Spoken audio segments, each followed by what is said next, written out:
Good evening, guys, gals, and they, thems. Today I wanted to make a video talking about my experience traveling to Mexico for the first time as a solo traveler, and more so to the city of Tulum.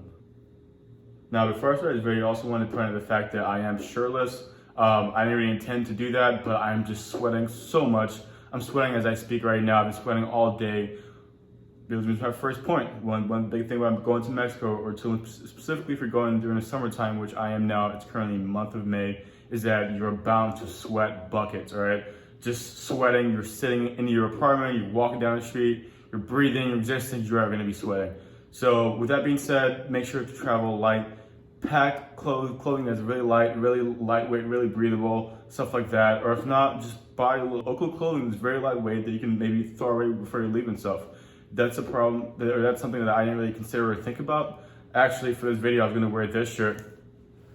It's a nice, I think it's pretty nice, kind of vintage, like linen shirt, which pretty summer in my opinion. This shirt, right? I was planning on wearing that for this video, but I ditched it at last minute because it was just way too hot. As you can see, I'm like really sweating right now. It's not even funny. And the fan is on, the AC is on, barely works in my opinion. And it's just, that's just one thing to be wary and mindful of. Another thing to really consider and think about, especially if you're traveling to Tulum, is that you'll be landing at Cancun Airport, right? Which is about an hour and 50-minute drive away from Tulum itself. So with that being said, make sure to arrange transportation beforehand, or maybe know if you're gonna rent a car or how you're gonna get to Cancun. There is no Uber, there are no Lyfts. I actually wait until last minute to think about this and to check this out. I waited until the day of actually. As I was landing in Cancun Airport, I was looking at my phone to see if there are any Uber rides, any Lyft rides. Apparently there are none. The day prior, I reached out to several contacts, including my Airbnb owner, and they gave me an exorbitant price. I think it was $170 they said for one way, and then I reached out to an expat who lives here locally, and he said, oh, $150. And I was like, okay. I mean, it's not like, oh, I can't afford it or anything, but it's just like, you're on vacation, you want to be price conscious, you want to pay too much for things. And so I legit just got a rental car. I drove myself to Another thing I want to talk about is also making sure you plan your trip very well. I did not really do that. I had a general idea of what I wanted to do. It's not like I went to this completely blind, but this was a very fast planned trip. I purchased my tickets probably like 3 weeks ago, even if that, because I pretty much realized that I had a month gap between finishing my spring semester and also starting my summer internship, and I was like, okay, what are my options? Staying in America or going for a vacation that I was dying to go on. So you have no idea.